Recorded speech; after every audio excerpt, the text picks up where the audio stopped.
tertentu di dalam Al-Quran.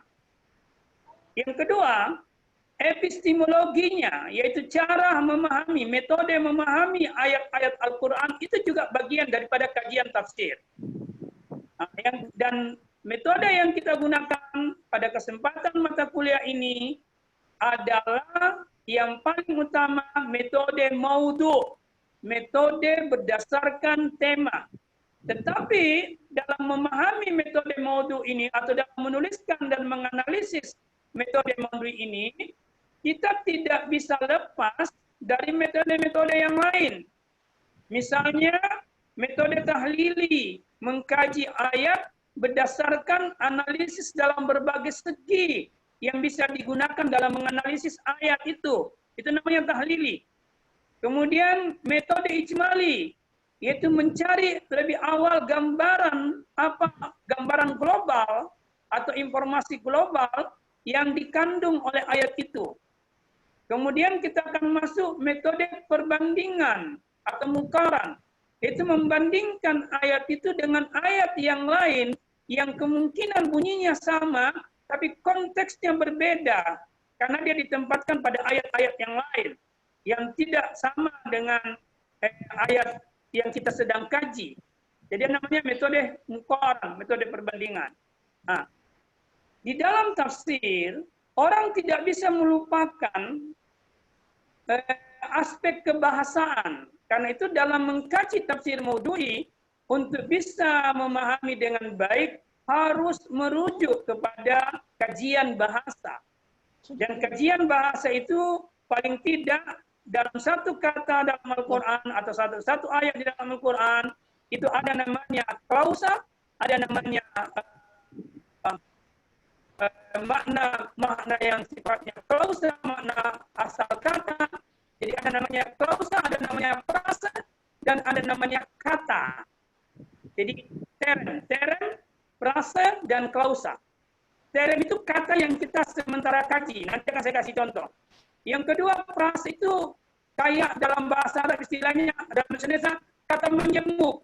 Misalnya bukunya Amir, itu satu frase, dua kata yang digabung menjadi satu makna. Itu Amir dan buku, kemudian menjadi bukunya Amir, itu satu frase. Jadi dua kata. Klausa itu adalah kalimat dalam satu ayat. Dan dalam satu ayat bisa saja ada 3 sampai 4 kalimat.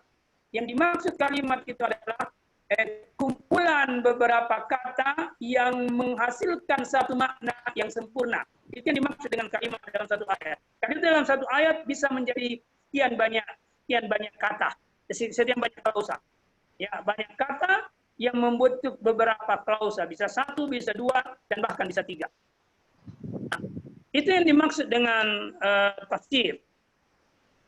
Yang kedua, yang saya ingin jelaskan, tadi saya katakan bahwa Al-Quran, tafsir maudhu itu adalah objek kajiannya adalah Al-Quran. Nah, ini jadi perlu pembahasan yang lebih otokritik ini terhadap Al-Quran ini, ya.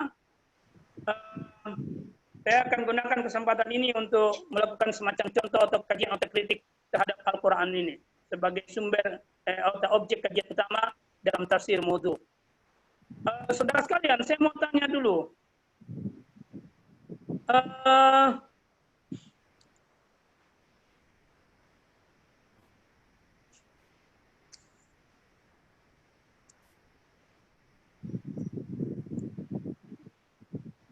Coba saya mau nanya sama Ibu Sinta.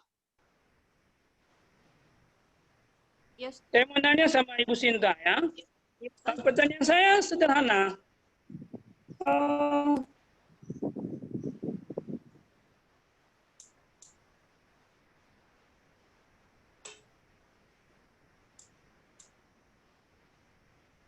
Seberapa dalam hubungan Anda dengan Al-Quran?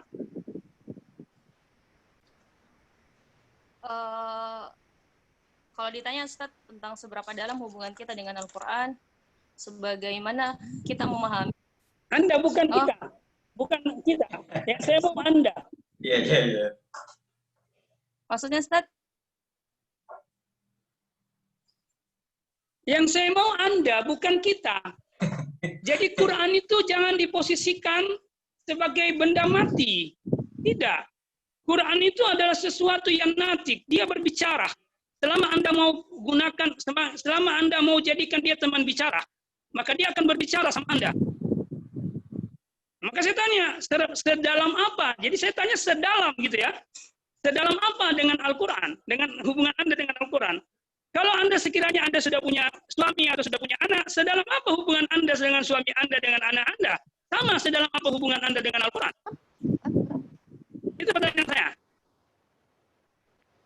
Sedalam hubungan dengan Al-Quran, sebenarnya pertanyaan seperti ini Ustaz kayak apa ya? Sedikit susah untuk. Sedikit mungkin, apa? Bagaimana kita sedalam saya mungkin harus selalu bersama, Ustaz. Harus selalu bersama. Oke, ya. jelas.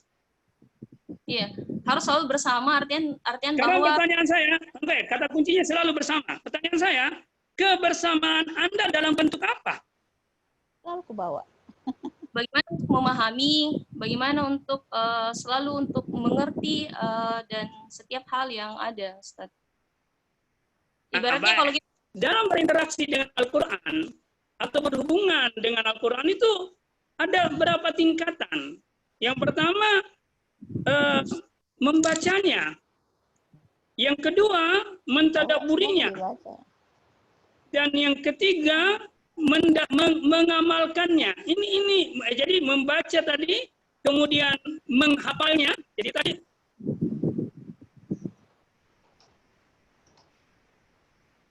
menghafalnya, kemudian mendengarkannya, ya, kemudian naik ke tingkat mentadaburinya, mempelajarinya, mengkajinya, ya, itu tingkatan kedua untuk menghasilkan suatu pemahaman. Jadi menghasilkan suatu pemahaman. Dan yang paling puncak itu adalah mengamalkannya, mengamalkannya. Itu yang paling puncak. Nah, tapi bentuk-bentuk interaksi ini terhadap Al-Quran itu harus memiliki landasan yang kuat. Apa landasannya? Adalah keimanan terhadap Al-Quran, keimanan terhadap Al-Quran itu landasannya untuk kemudian mencapai kecintaan terhadap Al-Quran. Jadi iman yang menyatu dalam bentuk satu lingkaran dengan cinta. Jadi antara iman satu titik, ya, iman itu satu titik keberangkatan untuk menghasilkan titik akhir di iman juga yang disebut dengan cinta. Jadi kalau saya gambarkan dalam satu bentuk lingkaran, jadi titik iman berputar, membulat, ya, menjadi bentuk lingkaran yang berujung pada penyatuan antara iman dengan cinta. Antara iman dengan cinta itu. Nah, kemudian dalam lingkaran itu dilakukan tadi membaca, mendengar, menghafal, mempelajari, mentadabburi, dan mengamalkan. Nah, sekarang pertanyaan saya begini. Kalau gambarannya seperti itu terhadap Al-Quran, maka saya ingin mengatakan bahwa mempelajari atau mengikuti kajian atau kuliah tafsir maudhui ini jangan hanya berangkat dari satu mindset bahwa saya lagi kuliah Al-Quran. Tidak, bukan di situ mindsetnya. Mindsetnya adalah Anda benar-benar ingin berinteraksi dengan Al-Quran dalam satu lingkaran iman dan cinta. Itu yang saya mau sebenarnya. Oke? Terpahamkan tidak? paham, Ustaz. Paham ya? Nah, kenapa harus itu? Muncul pertanyaan baru. Kenapa harus seperti itu? Karena saya khawatir kita ini mudah-mudahan tidak, ya, kita berlindung kepada Allah untuk tidak masuk dalam kategori kelompok yang saya akan jelaskan kepada saudara. Di dalam Al-Quran, di surah Al-Furqan, itu ayat 30-31, Allah berfirman seperti ini. Surah Al-Furqan ayat 30-31. Allah bilang, Allah berfirman seperti ini. Wa qala ar-rasulu ya rabbi inna qaumi ittahadu hadzal qur'ana mahjura. Allah berfirman, ya rabbi, wa qala ar-rasul, rasul berkata, ya rabbi, wahai Tuhanku, inna qaumi ittahadu hadzal qur'ana mahjura. Sesungguhnya kaumku telah menjadikan Al-Quran ini sesuatu yang diabaikan. Garis bawahi, diabaikan. Sesuatu yang diacukan. Sesuatu yang ditaruh di belakang punggungnya, seakan-akan tak pernah dilihatnya. Ini, itu namanya mahjur. Mahjur itu meninggalkan Al-Quran, mengabaikan Al-Quran. Apa yang dimaksud dengan meninggalkan Quran adalah saya akan jawab ini, pertanyaan ini saya akan jawab dengan pengkategorian umat Islam dalam kaitannya dengan interaksinya dengan Al-Quran. Yang pertama, saya kira umat Islam itu semua kalau ditanya apa dia beriman kepada Al-Quran, maka dia akan mengatakan iya. Tidak ada umat yang mengaku Muslim yang tidak beriman kepada Al-Quran. Tapi pertanyaannya, masih adakah umat manusia yang mengaku beriman kepada Al-Quran tapi tidak tahu baca Quran? Masih ada enggak? Masih banyak. Hah? Masih banyak. Masih banyak ya? Sekarang? Ya. Masih banyak. Pertanyaan kedua. Masih banyak. Anda di situ atau tidak? Anda berada dalam kelompok itu atau tidak? Nah, semoga tidak, Semoga Ustaz. tidak. Oke. Terlalu parah kalau di kelompok itu. Terlalu parah kalau Anda di situ. Yang kedua, ada enggak orang yang mengaku beriman kepada Al-Quran dan tahu baca Al-Quran tapi malasnya luar biasa membaca Quran? Banyak. Ya, banyak. Banyak. Banyak ya? Ya, Ustaz. Nah, Banyak. mudah-mudahan tidak di situ juga ya. Yang kedua, ketika ada enggak orang yang mengaku beriman kepada Quran, tahu baca Quran, dan bahkan rajin baca Quran, tapi dia tidak mengerti apa yang dia baca. Iya, lebih banyak lagi. Lebih banyak, Ustaz. Lebih banyak ya. Lebih banyak. Lebih banyak ya. Nah, Ya. sekarang yang keempat, kelompok yang keempat, orang tahu baca Quran, dia beriman, dia tahu, dia rajin, dan dia paham Quran itu sebagai, bahkan dia kaji Quran itu, tapi dia tidak jadikan Quran dia kaji Quran itu tapi sekedar exercise intelektual, sekedar objek kajian. Ada. Lebih banyak lagi, Ustaz. Sekedar untuk jadi doktor.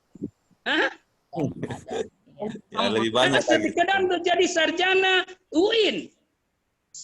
Ya. Tapi Quran itu tidak menjadi cahaya kalbunya. Quran itu tidak menjadi cahaya pikirannya. Quran itu tidak menjadi cahaya penglihatan dan pendengarannya. Quran itu tidak menjadi cahaya gerak tubuhnya. Ya. Nih, semua kelompok yang saya sebutkan itu masih kategori mahjur.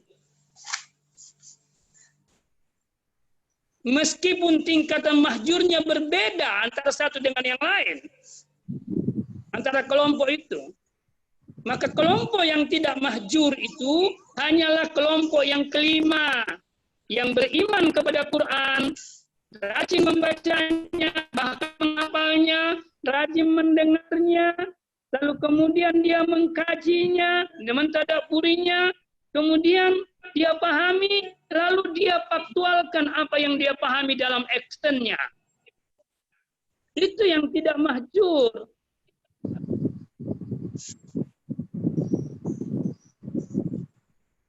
Nah, saya kembali ke ayat tadi. Nabi pernah mengadu kepada Allah, ya Allah, umatku itu menjadikan Quran sesuatu yang mahjur.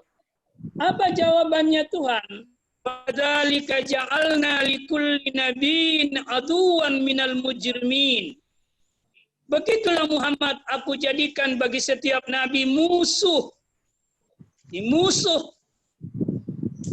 Kalau jawaban Tuhan ini kita kaitkan dengan pengaduan Nabi kepada Allah tentang umatnya yang bersikap mature terhadap Al-Quran, itu kita bisa mengambil satu konklusi dari dua premis. Jadi premis pengaduan dan pengaduan Rasul dan premis jawaban Allah, maka kita berkata umat Islam atau kaum umat Muhammad Sallallahu Alaihi Wasallam yang bersikap mahjur kepada Al-Quran itu musuhnya Nabi. Minal mujrimin, dan dia dari kelompok manusia pendosa. Itu titelnya.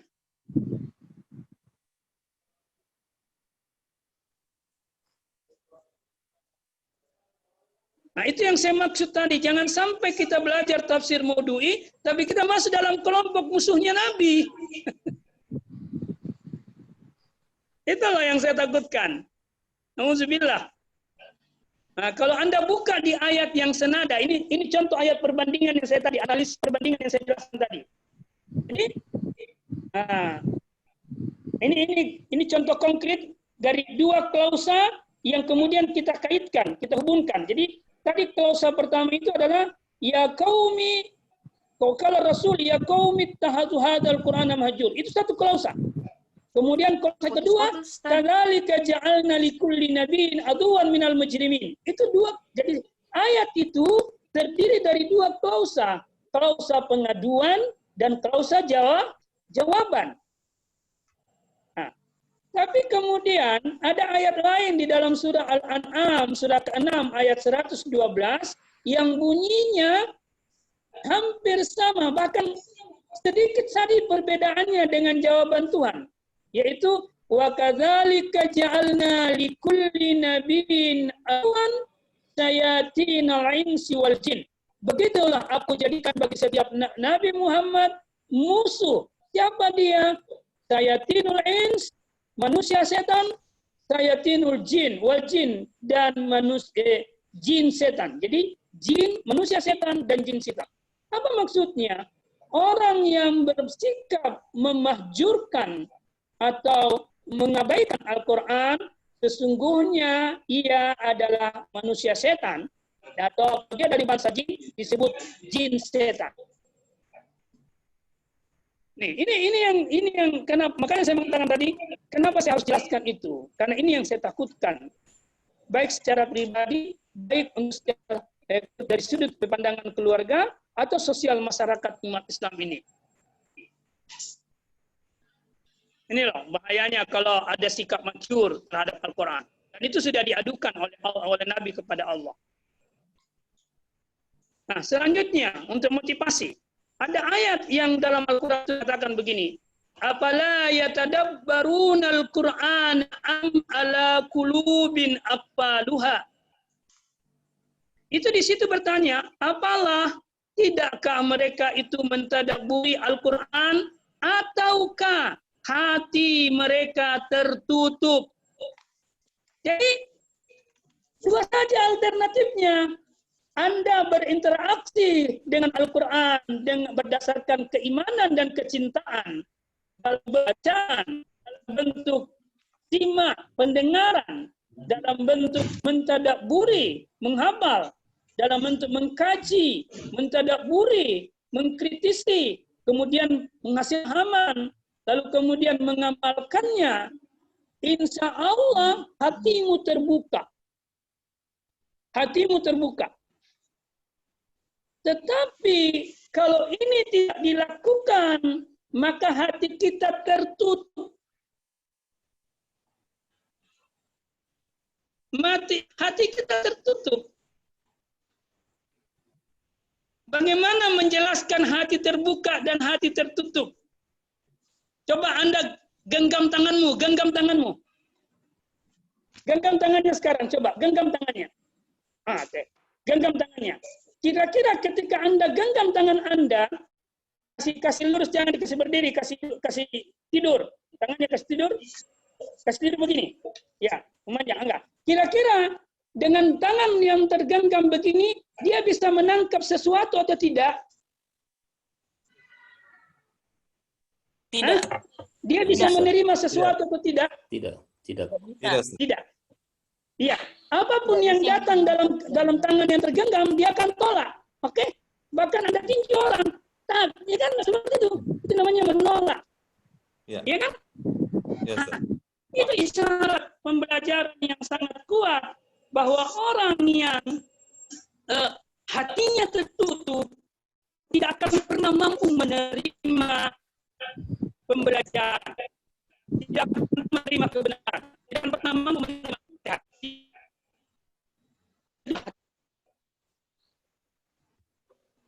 Dan itu berbahaya sekali. Karena hati yang tertutup seperti itu ujungnya hanya satu. Kekafiran. Baca di surah Al-Baqarah, baca di surah Al-Baqarah itu di ayat 7. Atamallahu ala qulubihim wa ala sam'ihim wa ala absarihim wa hum la yu'minun. Jadi atamallahu ala qulubihim wa ala absarihim wa ala sam'ihim wa ala absarihim wa hum la yu'minun. Allah mengunci mati.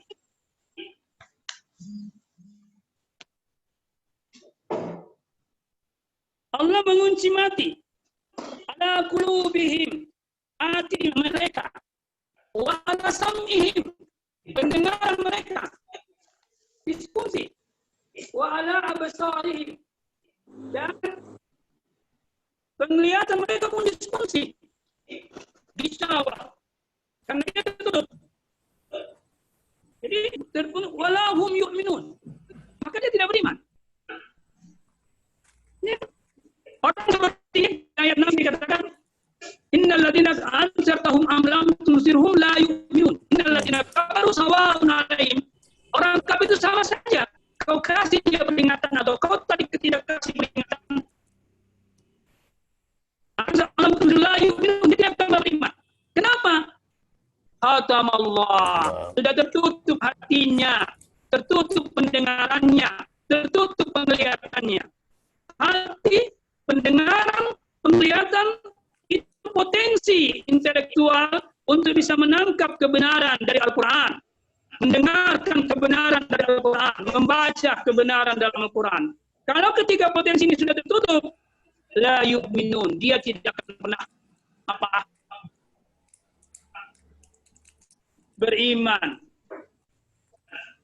Jadi ini sangat peringatannya sangat kuat.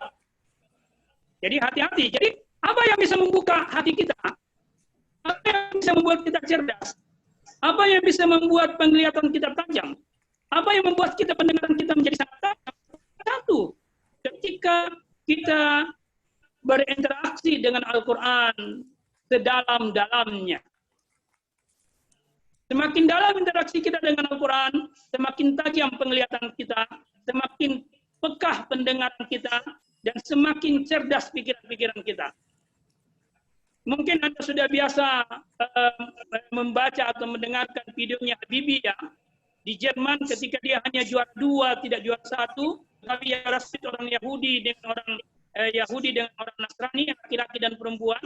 Lalu kemudian Habibie bertanya kepadanya, apa yang kau lakukan sehingga kau hanya juara 1, saya tidak bisa mengalahkanmu.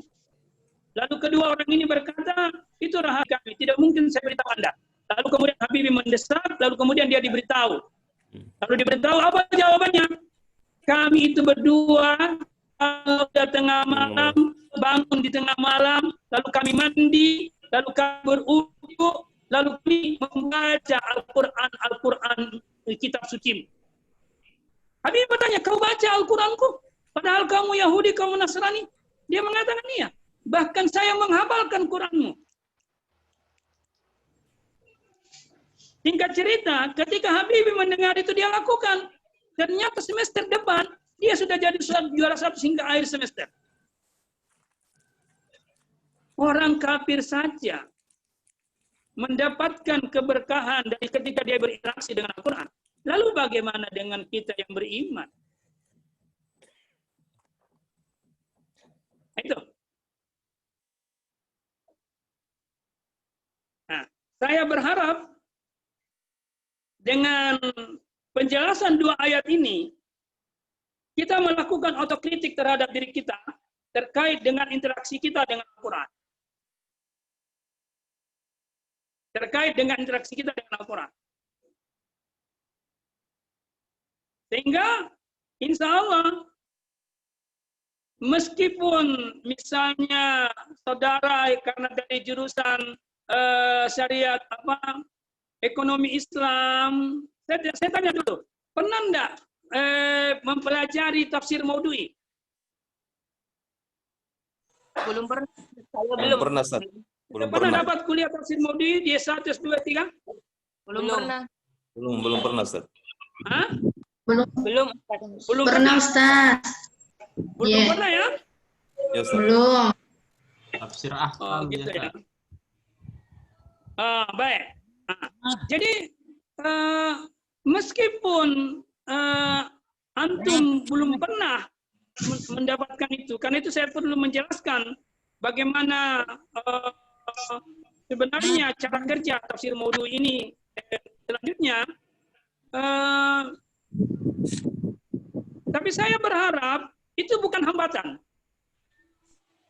Jadi kesulitan itu tidak lagi harus menjadi hambatan.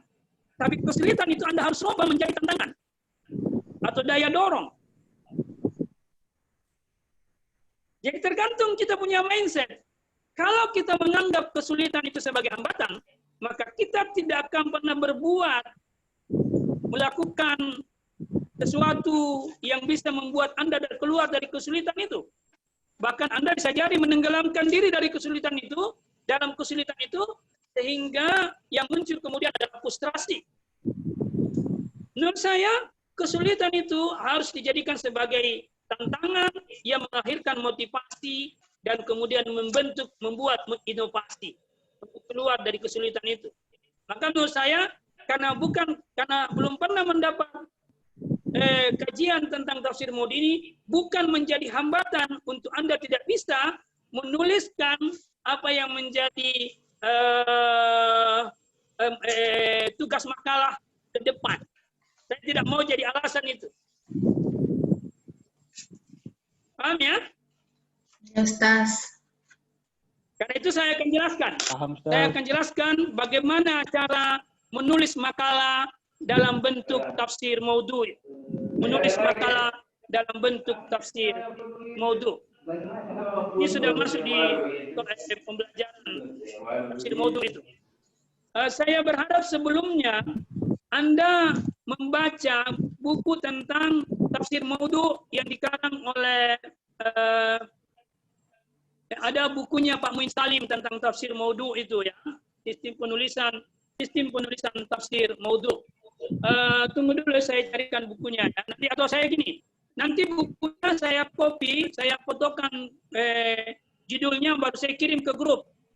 Itu terkait dengan tafsir Maudhu'. Jadi itu bukunya saya kirimkan, difotokopikan judulnya, lalu Anda mencari, kemudian baca di situ bagaimana menuliskan satu makalah berdasarkan metode tafsir Maudhu'. Nah, sekarang saya akan jelaskan kepada saudara langkah-langkah apa yang kita harus lakukan dalam menulis tafsir Maudhu'. Nah, yang pertama adalah tentukan temanya apa. Tentukan temanya apa. Tentu yang menentukan tema bukan Anda, tapi kami dosen yang akan kasih tema. Ya kan? Yang saya katakan tadi terkait dengan ekonomi. Misalnya gini. Misalnya temanya tentang riba. Ya, tentang riba. Misalnya temanya tentang riba. Nah, jadi sudah ada temanya. Sudah temanya.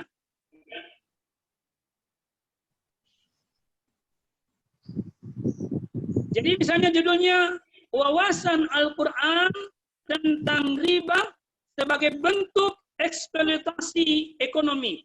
Jadi wawasan Al-Quran tentang riba itu judul makalah yang saya akan kasih itu.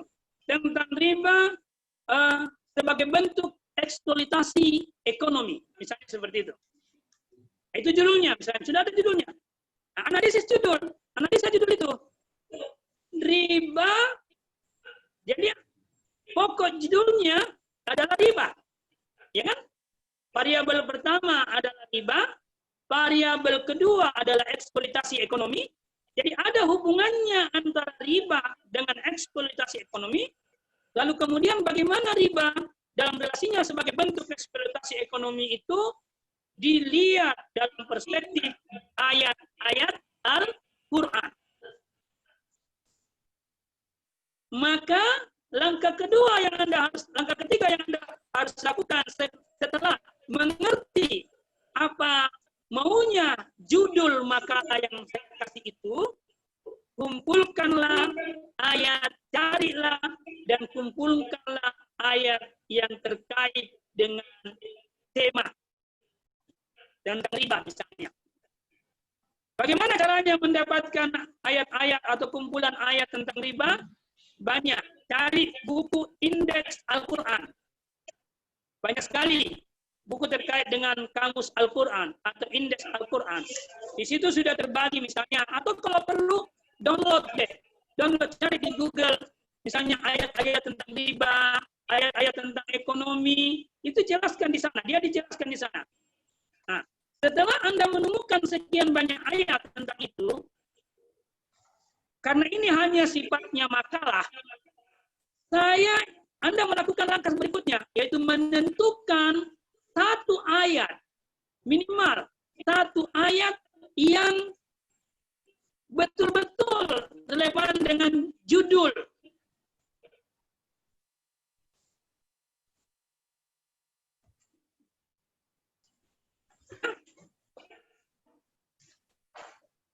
Tentu judul ayat yang relevan dengan judul itu, judul yang sudah diformulasi menjadi rumusan masalah. Ya, jadi judul itu tadi saya lupa, judul itu harus diformulasikan menjadi rumusan masalah. Dan rumusan masalahnya tak usah banyak, cukup satu. Cukup satu.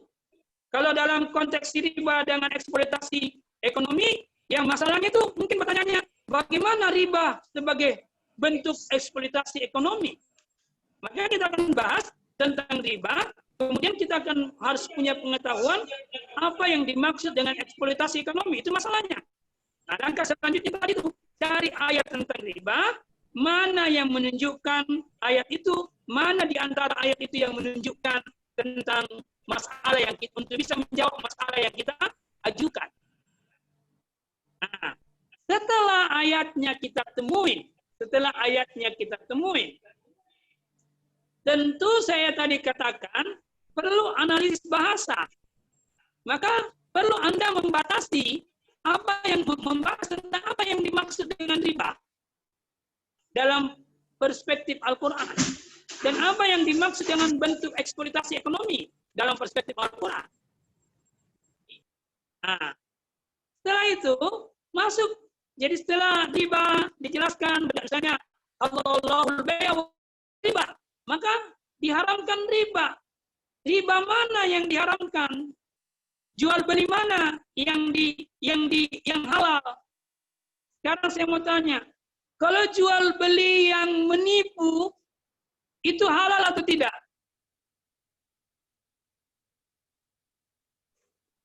Halal atau tidak jual beli yang menipu? Hah? Tidak, Ustaz. Halal. Tidak halal. Halal, jual beli yang kis itu haram kan? Tidak boleh. Jual beli yang punya unsur kebohongan di situ halal enggak?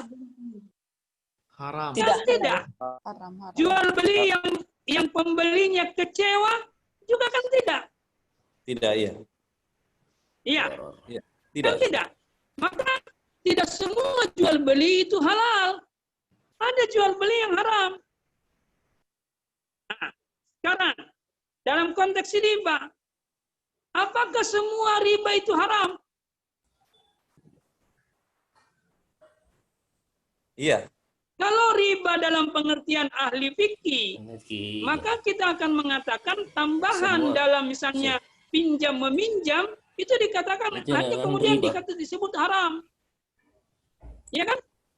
Ya, Tapi kalau saya mengatakan riba ada, apakah semua riba menghasilkan eksploitasi ekonomi? Tidak. Tidak semua. Tidak. Ada riba yang tidak, misalnya bunga bank. Kapan bunga bank? Ini seringkali riba itu diartikan dengan bunga bank. Maka akhirnya dijadikan sebagai konsep umum bahwa semua bunga bank itu haram. Ada bunga bank yang eksploitasi dan ada bunga bank yang tidak mengeksploitasi. Maka bunga bank yang tidak mengeksploitasi itu tidak riba menurut saya. Yang mengeksploitasi itulah yang riba. Contoh, saya meminjam sama Anda 1.000. Lalu kemudian Anda bilang, karena Anda gunakan uang ini selama 1 tahun dalam bidang ekonomi, saya berharap keuntungan ekonomi yang Anda dapatkan, berikan saya misalnya ketika Anda kembalikan menjadi 1.100. Nah, sekarang pertanyaan saya, apakah tambahan 100 ketika saya mengembalikan itu kepada orang yang pinjaman saya menyusahkan saya, mengeksploitasi saya? Kalau tidak, maka yang 100 itu ada orang yang berpendapat itu bukan riba. Nah, inilah yang perlu, permasalahan ini yang perlu kita kaji lebih dalam seperti itu. Ya? Nah, ini contoh. Nah, misalnya gini, misalnya judulnya nanti motif ekonomi dalam wawasan Al-Quran, atau motif ekonomi dalam wawasan Al-Quran. Yang selama ini Anda pahami motif ekonomi itu apa? Kebutuhan. Hal-hal yang melatar belakangi kegiatan ekonomi. Misalnya motif transaksi, ya, apa spekulasi. itu? Transaksi, spekulasi, motif berjaga-jaga. Motif transaksi, apa lagi? Spekulasi. Nah, sekarang. Jadi kan yang Anda selama ini pahami tentang motif ekonomi, hanya motif ekonomi ANSI. Tapi Anda tidak membahas motif sosial, motif religius, dan motif etika.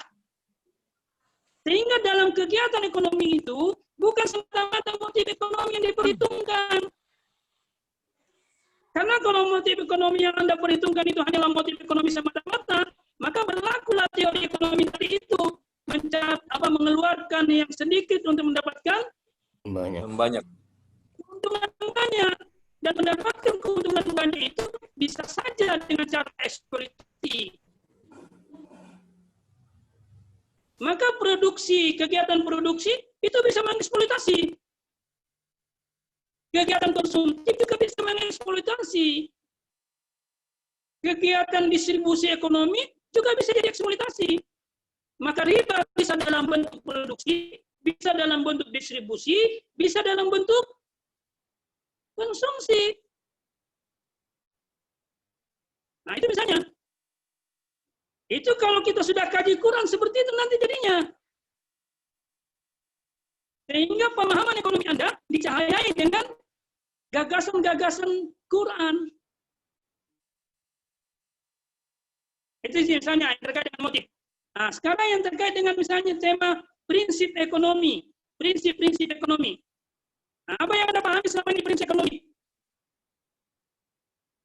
Jadi prinsip ekonomi dalam wawasan Quran. Nah, kalau itu judulnya, maka Anda harus pahami dulu apa yang Anda maksud prinsip ekonomi dalam ilmu ekonomi. Seperti itu. Apa yang dimaksud prinsip ekonomi dalam ilmu ekonomi? Dan apa yang dimaksud misalnya tadi motif ekonomi dalam ilmu ekonomi? Lalu bagaimana Quran melihat itu? Nah, coba sebutkan sama saya apa yang dimaksud prinsip-prinsip ekonomi. Apa saja? Prinsip ketauhidan, Ustaz. Tauhid. Prinsip tauhid, prinsip tahun, saling Tauhid. sama. Kalau masalah prinsip, Ustadz, banyak beberapa pendapat. Ada yang mengatakan bahwa masuk prinsip saling tolong menolong, ada prinsip kerja prinsip dalam hal bagaimana kita saling sukarela dalam hal seperti itu. Banyak pendapat tentang masalah prinsip, Ustadz. Jadi ada beberapa pembagian dari prinsip yang Oke, banyak berpendapat tentang prinsip ya. Jadi tadi prinsip tauhid ya. Itu saya kira ketika Anda masuk dalam prinsip tauhid itu Anda sudah berarti yang Anda kemukakan itu adalah hasil bacaan Anda yang terkait dengan ekonomi Islam. Karena dalam prinsip ekonomi konvensional itu tidak ada prinsip tauhid.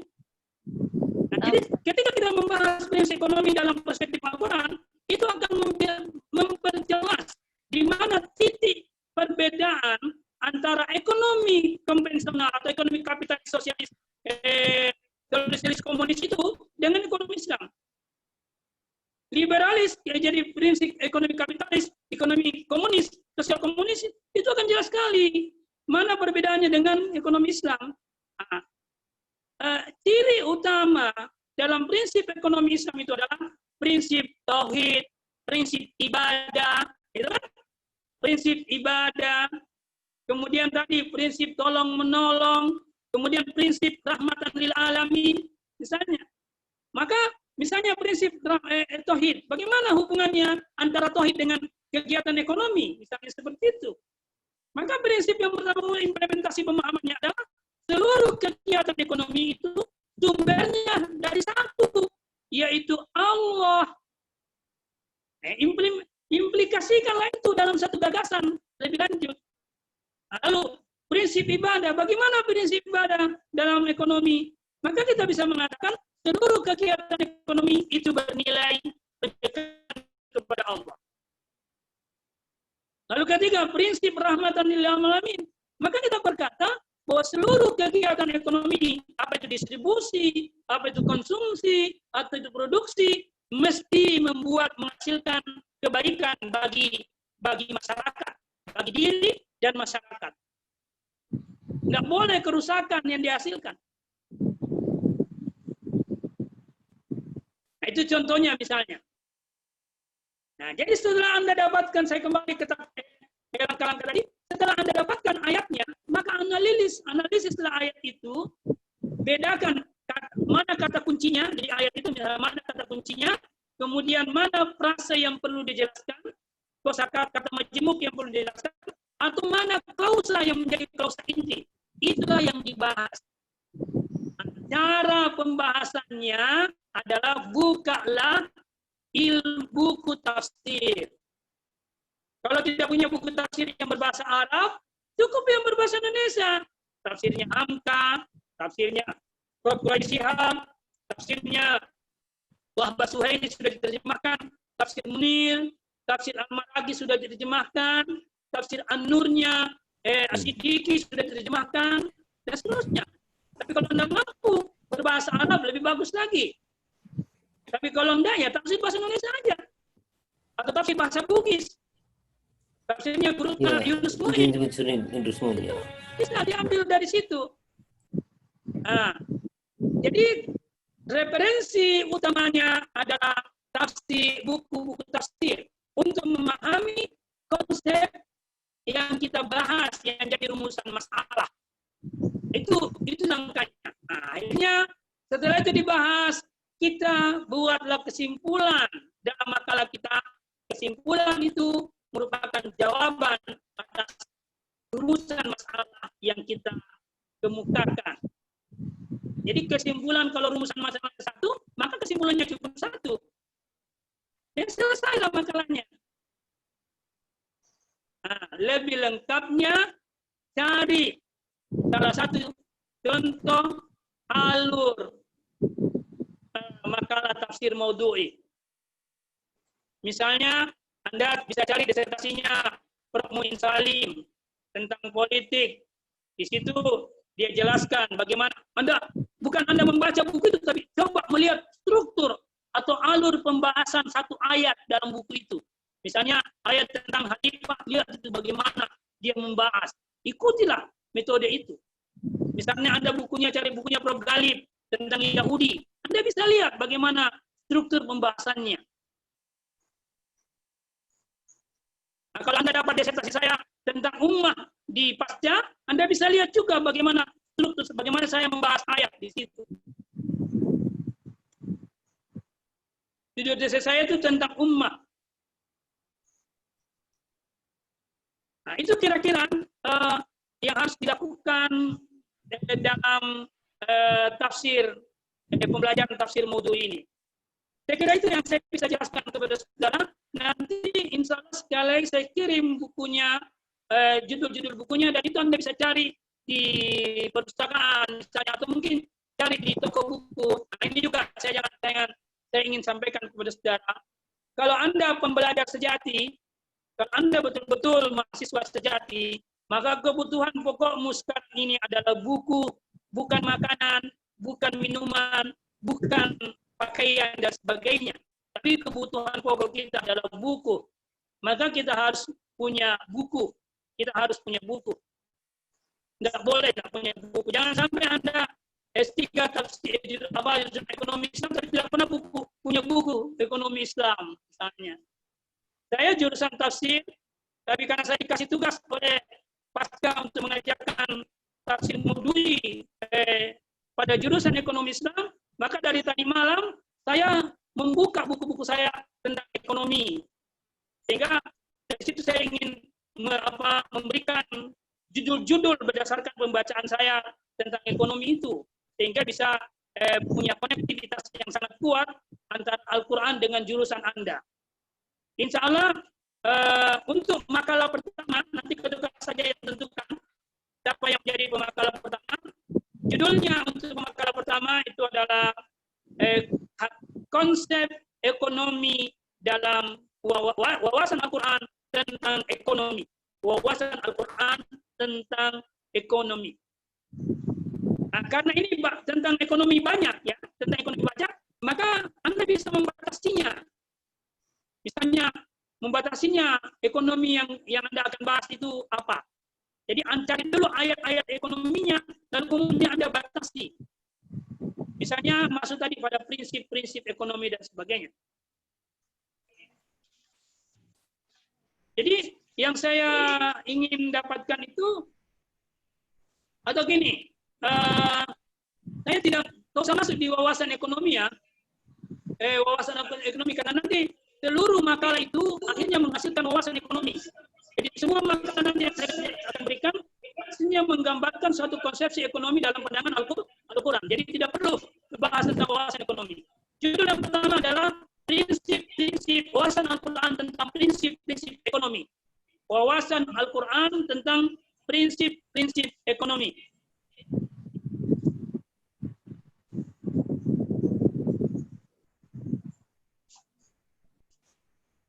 Itu untuk pemakalah minggu depan. Selanjutnya, makalah selanjutnya nanti saya kirim minggu ini atau mungkin satu hari ini, saya kirim kepada Anda temanya dalam bentuk file di WA group.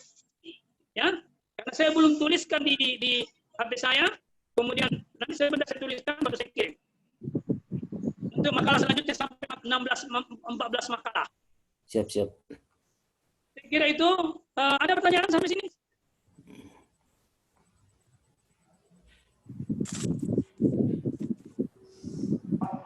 Silakan kalau ada pertanyaan. Atau diperkenalkan dirinya deh. Saya belum kenal. Ya silakan. Saya Ustaz. Ya, Assalamualaikum warahmatullahi wabarakatuh. Kasih lihat mukanya. Ya, perkenalkan saya Din Triana.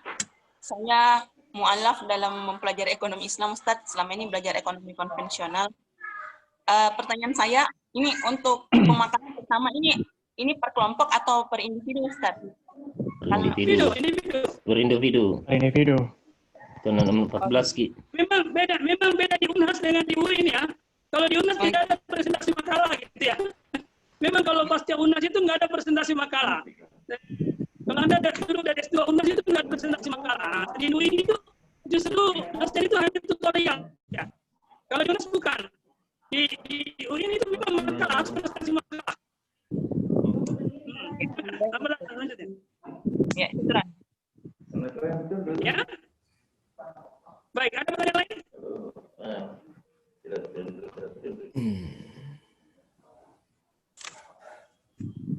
Silakan sebut namanya. Kemudian alumni apa supaya saya bisa ini deh. Saya berharap di WhatsApp itu ya ada nama Anda, alumni dari mana, kemudian gambarkan secara singkat tentang interaksi Anda tentang tafsir modul ini, supaya saya bisa punya bayangan apa yang saya harus lakukan dalam pembelajaran tafsir modul ini yang saya ampu ini. Karena kalau saya tidak mengenal Anda secara kualitas dan secara pribadi dan pribadi intelektual, itu sulit untuk saya bisa menentukan ini yang cocok, ini yang tidak cocok. Yang saya berikan sesuatu yang sangat berat, sementara ada yang ringan yang perlu dilakukan. Itu yang saya mau sebenarnya. Baik, ada yang lain yang mau bicara?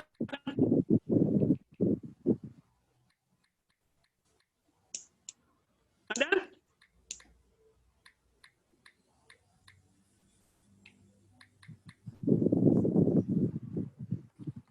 Saya lagi bisa bicara nih, Ustaz.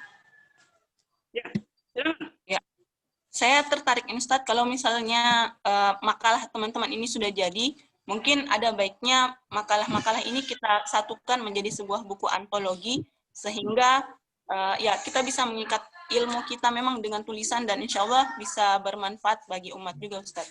Mungkin pasca UIN bisa memfasilitasi mungkin. Begini, saya sebenarnya sudah beberapa semester ini saya ngajar modul ini, itu jadi tantangan sebenarnya. Jadi memang sih makalah-makalah itu nanti pada akhir semester itu dikumpulkan dalam satu bentuk disampul ya, disatukan, kemudian diserahkan ke dosen. Itu tapi selama ini makalah itu hanya sebatas ini, sebatas persyaratan untuk bisa dinilai. Saran yang tadi itu luar biasa. Itu bisa dijadikan semacam hasil semacam apa ya? Semacam kumpulan tulisan yang bisa bermanfaat lebih luas kalau dia dicetak menjadi satu buku. Nah, saya pikir kita bisa kerjasama itu. Jadi bukcap, jadi pembimbingnya dengan penulis makalah itu bisa gabung menjadi satu tim dalam penerbitan buku itu dengan tema masing-masing. Iya, jadi bukcap. Saya kira perlu direspon itu. Bagus. Ada lagi yang lain? Iya. Silakan, Cinta. Cinta yang bicara. Saya Ustaz, kan begini, kalau di kan proses pembelajaran selama beberapa tahun kemarin kan secara offline, kan ada makalah dalam bentuk hard copy, dan bagaimana dalam pengumpulan tugas nanti Ustaz, kan biasanya ada beberapa dosen yang satu hari sebelum presentasi dikirimkan ke dosen, atau bagaimana Ustaz, karena kan otomatis kita membutuhkan bacaan untuk membandingkan apa yang kita baca dengan yang punya teman, atau cukup pas hari H dibagikan formatnya, apakah formatnya soft copy atau bagaimana Ustaz, karena kan harus disepakati hal itu Ustaz. Syukran. Itu mudah, makanya saya suruh buat WA group.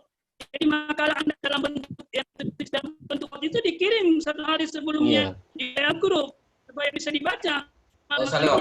Jadi kan kalau dia dalam bentuk Word, di grup itu kan bisa tersimpan di memori, maka bisa dibuka di situ. Jadi itu tidak ada kesulitan dalam soal itu. Nanti jadi misalnya Cinta yang jadi pemakalah, nanti jadi pemakalah di Zoom, lewat Zoom ini. Saya tidak lebih suka pakai Zoom dibanding Lentera, karena Lentera banyak gangguan gitu. Menurut informasi teman-teman, kalau masuk di Lentera itu banyak gangguan, maka lebih bagus pakai secara pribadi pakai Zoom. Ya cukup Pak, seperti itu saya kira. Mudah itu. Saya Ustaz, Tabe. Ya, saya Ustaz. Ya. Namanya siapa? Assalamualaikum warahmatullahi wabarakatuh. Waalaikumsalam.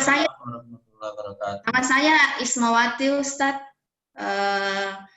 Saya Ismawati Ustaz. Ismawati Ustaz. Ya. Saya dari konvensional S1, S2, alhamdulillah terbuka hati untuk masuk di ekonomi Islam ini, karena mengingat pertama menjadi kebutuhan saya karena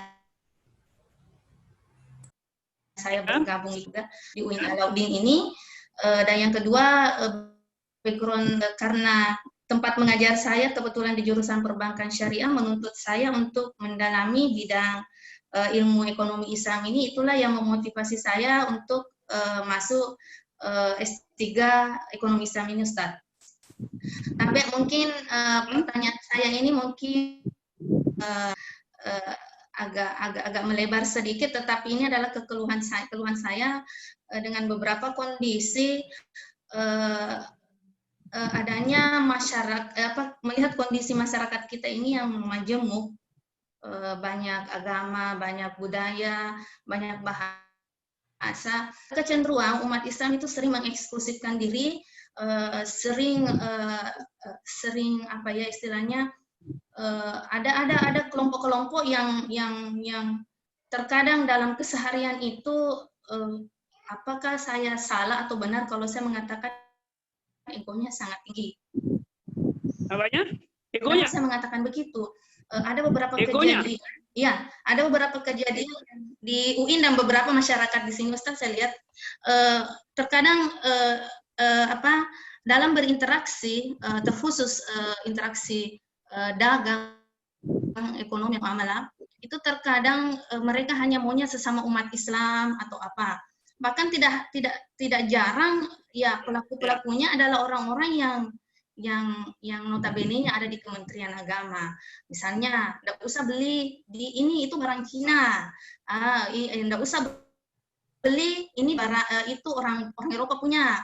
Belilah di umat Islam sendiri misalnya. Sementara saya belum pernah melihat atau mendengar ayat-ayat yang mengatakan bahwa ayo umat Islam beramai-ramai hanya bermuamalah dengan sesamanya umat Muslim. Ayo bermuamalah. Tetapi saya berpikir bahwa Al-Quran itu diturunkan tadi sesuai dengan yang Ustaz bahas. Al-Quran itu menjadi petunjuk. Nah, menjadi harus dipahami dan harus diamalkan. Saya belum pernah melihat dan mendengar apa benar bahwa kalau kita ingin bermuamalah harus sesama Muslim atau bagaimana. Bahkan kalau saya membaca sejarahnya, karena saya takut salah kadang Ustaz, karena saya dari konven, bahkan Rasulullah itu berhijrah ke negara yang jelas-jelas belum Muslim untuk bermuamalah, berdagang keliling dunia, bahkan menjadi ahli ekonomi yang belum terkalahkan sampai sekarang. Saya belum pernah membaca sejarahnya dia tidak mau bermuamalah dengan agama lain atau bagaimana.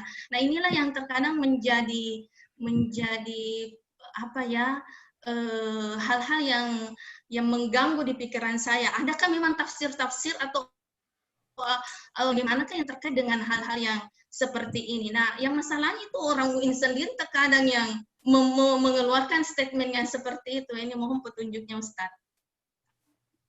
Baik, saya jawab pertanyaan itu dengan satu kata awal gitu ya. Jadi gini, yang sulit itu orang yang tidak paham tentang ekonomi, kemudian dia bicara ekonomi, lalu dia bawa label-label Quran, label-label Islam untuk kemudian bicara soal ekonomi. Itu yang pertama saya katakan. Misalnya sikap eksklusif sebagian orang Islam yang misalnya tidak ingin belanja kepada orang non-Muslim, tidak ingin kerjasama dengan punya hubungan atau relasi ekonomi dengan orang-orang non-Muslim. Menurut saya mereka bukan orang-orang yang ahli ekonomi yang bicara tentang ekonomi seperti itu. Dan saya dia juga tidak paham bagaimana konsepsi ekonomi dalam Islam. Saya tadi sudah katakan bahwa salah satu prinsip yang menurut saya setelah saya baca sekian banyak beberapa buku itu, lalu kemudian saya terbetik di pikiran saya bahwa salah satu prinsip ekonomi dalam wawasan Al-Quran yang tidak terbahas dengan baik hingga saat ini itu adalah prinsip rahmatan lil alamin dalam bidang ekonomi. Jadi seluruh kegiatan ekonomi yang dilakukan umat Islam itu menjadi rahmat. Rahmat bagi siapa? Rahmatan lil alamin. Al-alamin itu siapa? Al-alamin itu bukan Muslim saja, tapi al-alamin itu seluruh alam, termasuk terhadap binatang, terhadap tumbuhan, apalagi terhadap manusia. Dan manusianya bersifat universal. Nah, maka saya ada salah satu pendapat yang dikemukakan oleh salah satu ahli ekonomi Islam itu, ini untuk sama Ismawati, kalau Anda mau baca buku terkait dengan tokoh-tokoh ekonomi Islam itu, salah satunya adalah bukunya Kaf. Dari Kaf itu dia mengatakan begini, Kaf berpandangan bahwa label Islam sebenarnya tidak diperlukan dalam ekonomi. Jadi misalnya ban syariah, saya nggak perlu kalimat ban syariah itu atau ban Islam, apalagi syariah-syariah yang lain, nggak perlu. Menurut Kaf yang mengatakan gini, kenapa? Karena ekonomi Islam itu bersifat universal dengan asumsi bahwa Islam mengandung ajaran-ajaran universal yang merupakan rahmat sekian manusia. Kalau pendapatnya Kaf kita ikuti, maka sebenarnya yang harus dilakukan di dalam kegiatan ekonomi itu bagaimana nilai-nilai Islam itu mewarnai kegiatan ekonomi. Maka dia akan menjadi nyata dan diakui oleh masyarakat umum. Karena memang nilai-nilai ekonomi dalam Islam atau etika ekonomi dalam Islam itu sifatnya universal. Dia tidak bersifat eksklusif, dia bersifat inklusif. Dia bersifat universal. Bisa diterima oleh siapapun. Justru ketika umat Islam dalam kegiatan ekonomi dia bersifat eksklusif, maka menurut saya dia keluar dari ajaran rahmatan lil alamin. Dia keluar dari rahmatan lil alamin. Pertanyaannya, kenapa sikap seperti itu muncul di kalangan umat Islam era sekarang, era kekinian? Menurut saya hanya salah satu jawabannya, karena umat Islam tidak bisa lagi punya ini ekonomi kapitalis, ekonomi sosial. Jadi itu rasa putus asa menurut saya. Ini bukan baik dalam konsepsi teori maupun dalam ekonomi praktis. Baik dalam ekonomi makro maupun dalam ekonomi mikro, kalau kita pakai bahasa dalam konteks ekonomi, dalam bahasa ekonomi. Maka menurut saya yang harus dilakukan adalah bagaimana sebenarnya ya, kalau kita mau mencari apakah Al-Quran itu mengajarkan sistem ekonomi secara nyata dan tegas, jawabnya tidak. Tetapi Quran itu sebagai kitab suci yang mencakup seluruh masalah kehidupan Al-Quran manusia, termasuk kehidupan ekonominya, dia punya petunjuk-petunjuk yang sifatnya global terkait dengan ekonomi. Petunjuk, misalnya dalam konteks konsumsi atau kegiatan konsumsi dalam ekonomi. Salah satu kegiatan konsumsi dalam ekonomi adalah makan dan minum. Maka Quran memberi isyarat, ajaran, etika tentang makan dan tentang minum. Maka dia mengatakan makan yang halal, makan yang halal, makan yang thayyib, dan wala tusyrif, jangan melampaui batas. Itu salah satu etika konsumsi dalam terkait dengan makan sebagai bentuk kegiatan konsumsi dalam ekonomi. Misalnya seperti itu. Maka menurut saya itulah yang sebenarnya yang Anda harus kritisi. Jadi sebagai apa tadi Ismawati, dosen ekonomi di Syariah ya, di Fakultas Ekonomi. Iya Ustaz, di Ismawati dosen ekonomi Ustaz. Iya Ustaz. Dosen situ. Oke. Jadi karena justru di situ. Jadi di misalnya perbankan syariah, perbankan konvensional, saya terakhir itu minta maaf ini, saya bukan orang yang mendalami ekonomi, meskipun saya dulu dari IPS, dari saya paling suka kontin dulu, konten saya paling suka, karena saya belajar ekonomi dulu di konten. Ya. Tapi saya ingin katakan begini, sampai sekarang itu sulit, masih susah membedakan mana perbankan syariah yang sebenarnya dengan perbankan konvensional, bedanya di mana? Saya hanya bisa menerima teori perbankan yang tidak dibenarkan itu adalah perbankan yang ribawi. Perbankan ribawi itu bukan tidak semua bank konvensional perbankan ribawi. Tapi yang dimaksud perbankan ribawi adalah perbankan yang mengeksploitasi, yang melakukan gerakan eksploitasi ekonomi. Itu perbankan ribawi. Nah, sekarang misalnya ada perbankan syariah, tapi dia mengeksploitasi. Apa bedanya? Saya kasih contoh misalnya, ada orang miskin, maaf ini nanti di Ismawati koreksi. Ada orang miskin misalnya, yang mengambil uang, atau minjam uang, atau misalnya dia anggaplah beli motor untuk dia pakai sebagai alat produksi, misalnya untuk berdagang ya, misalnya seperti itu. Kemudian harga motornya, anggaplah 3 juta. Lalu kemudian dia pergi ke bank muamalat atau perbankan syariah. Kan nanti kalau dia pergi di situ ada 2 akadnya kan? Ada 2 akadnya kan?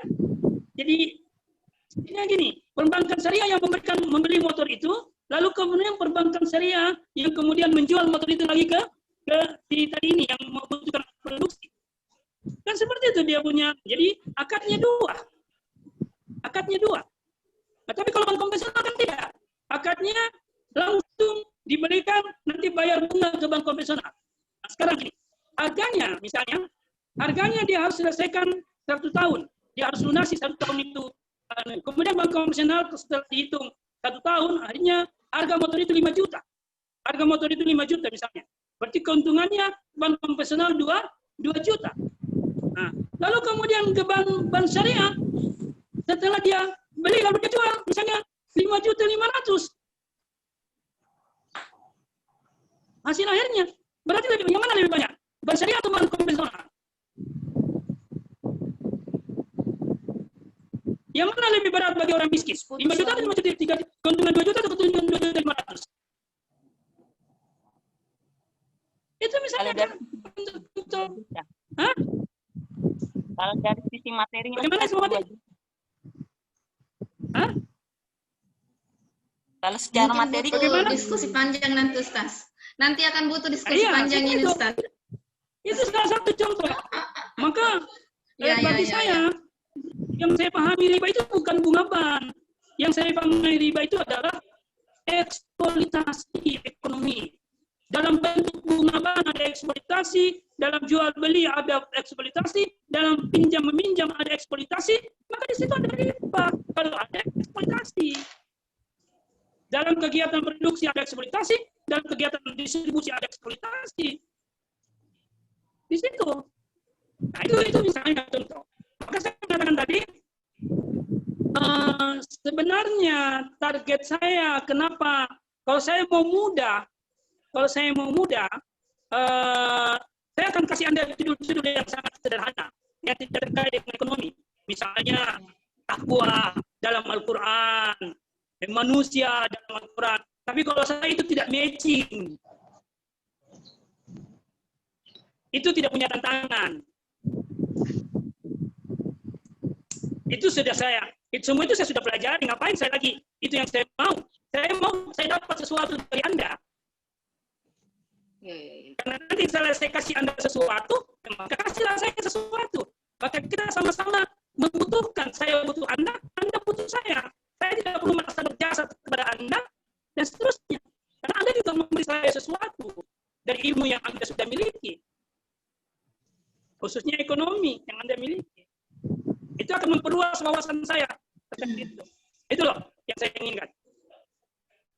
Saya kira begitu Isma ya. Jadi itu pandangan yang Anda tadi itu memang agak aneh dan unik. Dan menurut saya sulit untuk cari pembenaran untuk itu. Kalau ada ahli ekonomi Islam yang berpendapat seperti itu dan mendorong kegiatan ekonomi hanya dengan konteks seperti itu, saya sangat terkebelakang. Sangat terkebelakang dalam gagasan ekonomi Islam. Itu kan biasanya muncullah minimarket 212 misalnya. Dari situ sesungguhnya gagasan-gagasan seperti itu. Saya berharap ada bukunya ini. Ini ada bukunya. Ini ya bukunya coba.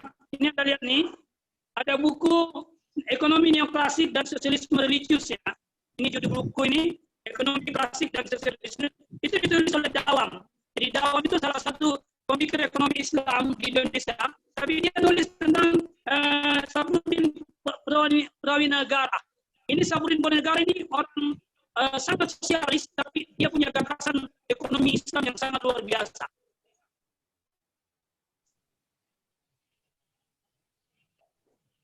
Baik, ada lagi yang mau bicara?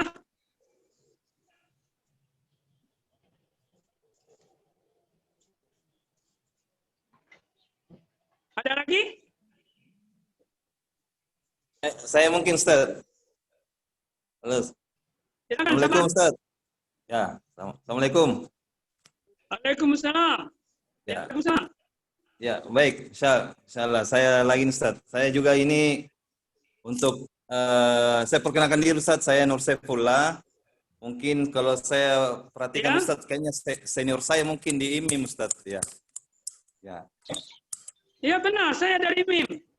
Ya, benar. Tahun 88 saya tamat. Ya, Ustaz. Jadi saya dari S2-nya saya di UMI Ustaz, manajemen. Ya. Manajemen. Jadi untuk ekonomi saya tertarik masuk ini karena kebetulan saya juga mengelola Basnas di daerah Badan Amil Zakat Nasional. Ya. Basnas, ya. Makanya untuk itu saya tertarik untuk mempelajari lebih dalam tentang ekonomi, ya, ekonomi Islam. Ya. Kalau tadi Ustadz mempermasalahkan tentang tidak perlu adanya syariah gitu, bank syariah. Tapi kalau saya melihat negara Inggris sekarang itu memproklamirkan bahwa dia adalah negara yang sudah menerapkan sistem syariah ya di negaranya. Nah, itu berarti ada sesuatu yang berbeda Ustaz tentang syariah ini dibanding konvensional. Saya pernah tanya-tanya itu, katanya perbedaannya hanya itu. Kalau syariah modelnya sistem kesepakatan, sedangkan kalau konvensional itu langsung ditetapkan tanpa meminta kesepakatan dari pihak yang kedua gitu. Ya, jadi itu yang membuat kadang masih susah dibedakan yang mana sebenarnya itu perbedaan sebenarnya konvensional dengan syariah ini. Ya, karena juga Al-Quran juga saya memang belum temukan Ustaz tentang ekonomi syariah ini. Ya, itu saja mungkin Ustaz tanggapan terhadap yang tadi Ustaz. Ya. Saya ingin katakan begini. Tadi Anda sudah katakan bahwa yang membedakan konvensional dengan syariah itu hanya itu makanya saya pada akad. Akad itu kesepakatan. Kesepakatan ya Ustaz. Makanya saya ingin mengatakan yang hampir sama dengan itu. Jadi dalam salah satu prinsip ekonomi yang diajarkan oleh Al-Quran itu adalah adanya sukarela atau kesepakatan. Itu salah satu prinsip ekonomi dalam syariah. Jadi ada kesepakatan. Kemudian prinsip yang lain itu sebenarnya kesepakatan wujud rahmatan lil alamin. Bentuk lain dari rahmatan lil alamin. Ada ta'awun, kerjasama. Dan kerjasama itu tidak bisa menghasilkan kerugian. Maksudnya kerjasama itu harus menghasilkan keuntungan bersama. Dan kerugian bersama harus ditanggung. Nah, itu juga wujud rahmatan lil alamin. Itu namanya ta'awun, prinsip ta'awun dalam ekonomi Islam. Nah, saya ingin mengatakan begini, kalau yang membedakan perbankan syariah dengan perbankan konvensional itu hanya pada wilayah kesepakatan, maka itu tidak signifikan, tidak menghasilkan suatu konsepsi baru. Kenapa saya mengatakan tidak menghasilkan satu konsepsi baru? Maka kesepakatan itu bisa terjadi. Satu diuntungkan, satu dirugikan. Kalau memang misalnya saya yang harus meminjam, dan saya butuh sekali, dan yang memberikan pinjaman itu mengetahui bahwa saya butuh sekali. Kalau saya tidak kasih pinjaman, dia sangat ini. Maka saya pun bisa menentukan satu syarat kesepakatan yang dua-duanya saya sepakati, meskipun saya merasa berat terhadap kesepakatan itu. Seperti itu.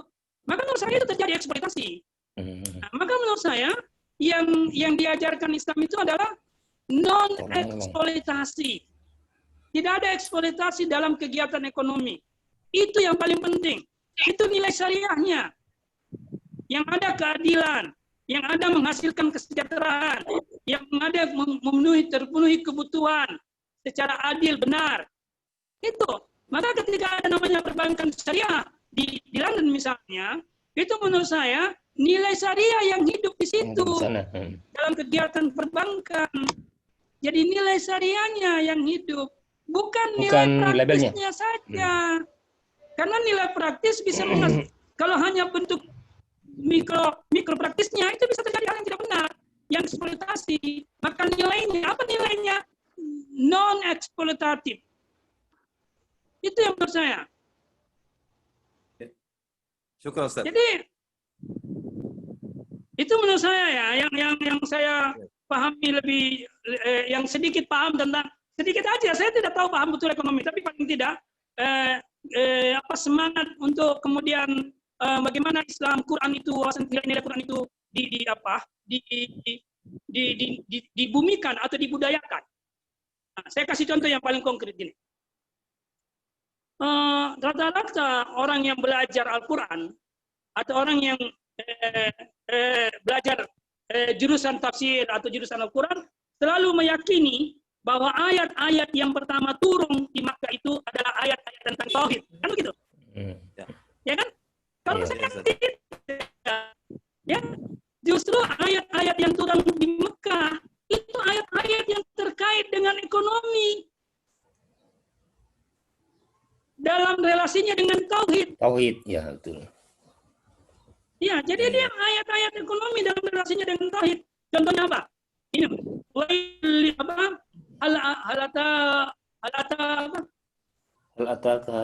Al-hakum takasur. Mutakasur. Hatta zurtumul maqabir. Kalla sawfa ta'lamun. Tsumma kalla itu ayat ekonomi. Iya. Konsep berlebih-lebihan. Itu ayat itu berbicara tentang ekonomi. Misalnya juga di dalam ayat wala tamnun taksir. Itu di ayat surah Al-Mudaththir kalau bukan Al-Muzammil. Wala tamnun taksir. Jangan kau memberi mengharapkan lebih banyak. Itu teori ekonomi yang membangkit teori ekonomi barat kapitalis. Ya. Itu adalah ayat-ayat yang turun di Mekah terkait dengan ekonomi. Kenapa ajaran Islam itu sulit diterima oleh kaum kafir Quraisy, khususnya para elit ekonomi? Itu karena Islam datang, ajaran Quran itu datang meruntuhkan mindset ekonomi yang terbangun di situ. Itu persoalannya. Jadi, sekarang pertanyaannya terkait dengan pertanyaan Anda tadi syariah atau tidak. Sekarang ayat-ayat yang turun di Mekah yang terkait dengan ekonomi itu tidak memberikan konsepsi ekonomi. Bila konsep ekonominya begini yang bagus. Tapi dia memberi nilai ekonomi. Dia memberi nilai etika bisnis. Misalnya, dilarang mengeksploitasi budak. Misalnya seperti itu.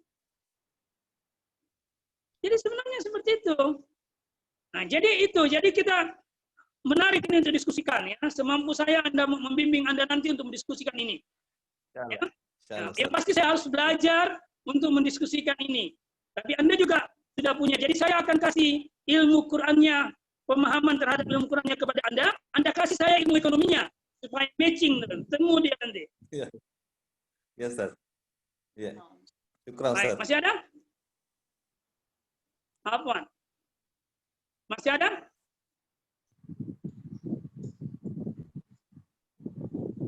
Masih ada atau belum ada lagi?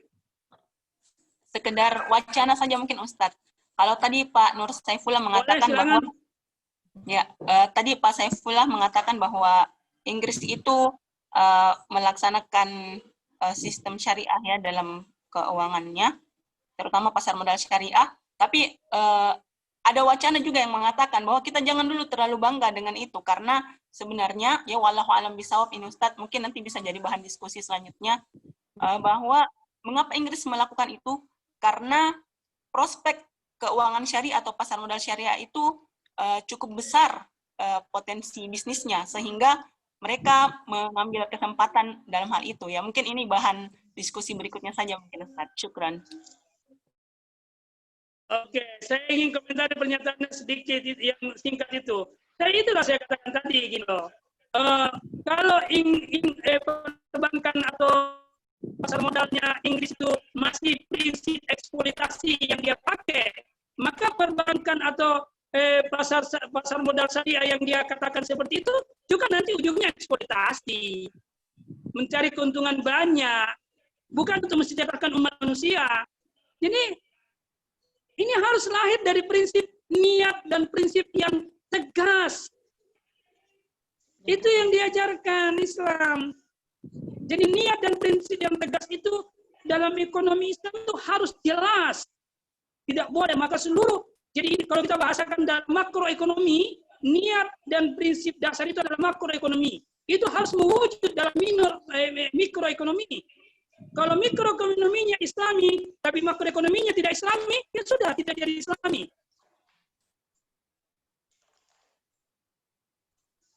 Misalnya apa?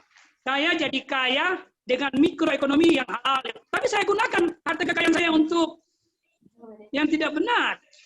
Maka kita juga nanti akan bahas di makalah itu konsep kaya dan miskin dalam perspektif wawasan ekonomi Islam. Yang mana itu yang kaya, yang mana itu yang miskin dalam ekonomi, dalam pandangan Quran. Biasanya dalam pandangan Quran itu orang kaya disebut jadi kaya dalam konteks ekonomi, ya. Kaya dalam konteks ekonomi disebut al-mustakbirun. Kemudian konsep orang miskin di dalam Al-Quran dalam konteks ekonomi disebut al-mustad'ifun. Nah, Quran nyata-nyata berpihak kepada al-mustad'ifun dan tanda petik memusuhi al-mustakbirun. Itu. Nanti kita ada judul makalah tentang itu. Kaya dalam perspektif ekonomi menurut Al-Quran. Dan apa akibat kekayaan itu? Apa yang harus dilakukan? Kenapa Al-Quran tidak menyukai al-mustakbirun tadi itu? Itu akan ada pembahasan itu, insya Allah. Oke, saya kira cukup ya. Saya dari 2 jam ngomong. Insya Allah kita ketemu pada virtual berikutnya. Dan makalah yang pertama tadi itu prinsip ekonomi dalam wawasan Al-Quran. Kita sudah bahas prinsip ini sentuh sedikit di pertemuan pertama ini. Nanti ketua kelas siapa ketua kelasnya tadi? Apa Ustaz? Usul Ustaz. Usul Ustaz. Bagaimana kalau dibuatkan semua saja judul-judulnya Ustaz dan ditunjuk disebut satu orang yang judul-judulnya. Ya.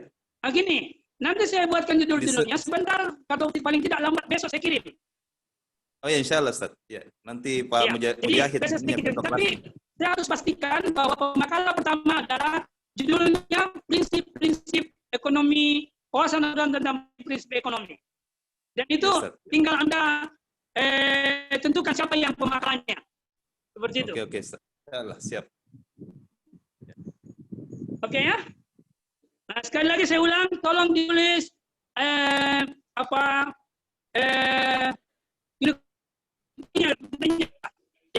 di WA, ya, singkat saja. Itu apa yang dari misalnya namanya, statusnya mahasiswa sebagai dosen atau apa dan sebagainya. Kemudian alumni apa, proses status 2-nya sampai 3 itu apa, supaya saya bisa tahu ini punya link tentang ekonomi atau tidak gitu loh.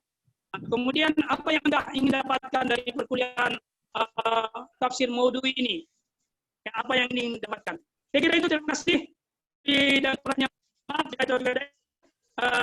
Wassalamualaikum warahmatullahi wabarakatuh. Waalaikumsalam warahmatullahi wabarakatuh.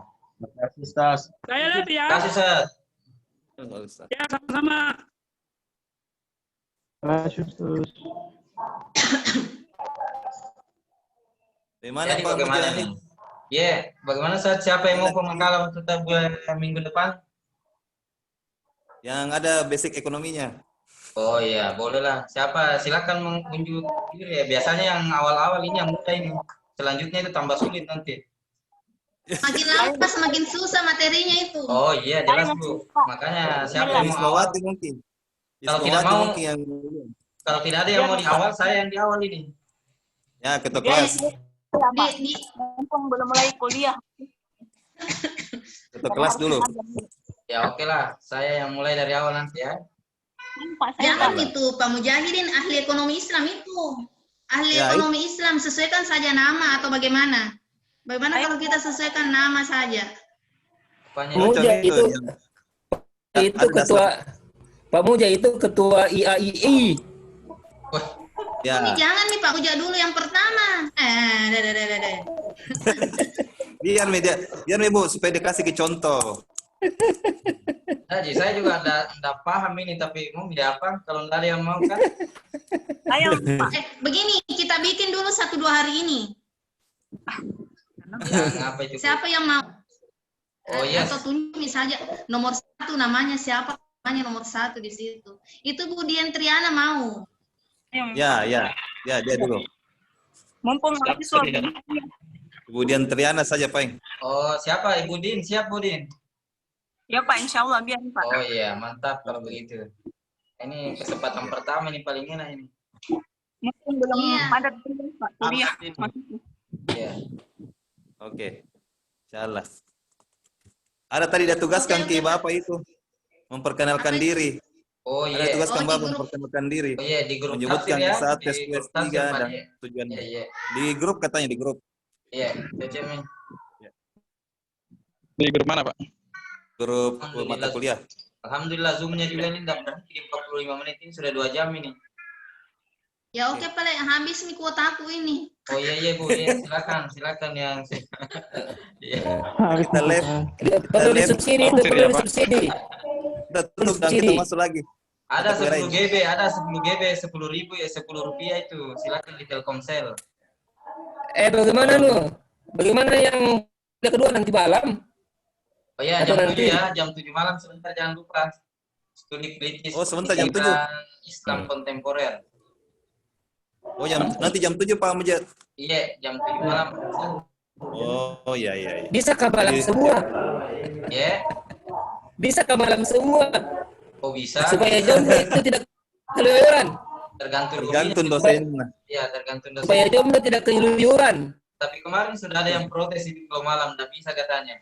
Nggak tahu mungkin. Iya, yang ada banunya. Tapi kalau jomblo itu lebih bagus. Oh, Tidak begitu ya. keluyuran nih. Curhat kayaknya ini. Enggak kan kegiatannya ini malam kan karena ada kegiatannya dosennya pagi ini jadi dia ganti. Masih ada jomblo di sini S3? Iya Bu, banyak sekali tuh. Oh, Ada juga yang sudah ada mengaku jomblo itu. Oh, katanya tingkat pendidikan itu berpengaruh terhadap pasangan. Benar, kalau benar. Hasil penelitian itu. Kalau S2 2 istrinya, kalau S3 3. Ya, istri. Diskriminasi lagi saya lihat di begitu. saya. Oke Pak Lena, keluar Ya, mandi oke. deh. Ya. Assalamualaikum. Waalaikumsalam. Insyaallah. Ketemu lagi Panas sebentar nih. malam ya. Iya. Ya. Iya, Pak jam ya. Jam 7. Bismillah. Oke, baik. Terima kasih. Ah, Bismillah. Kamu ya. Saya istirahat.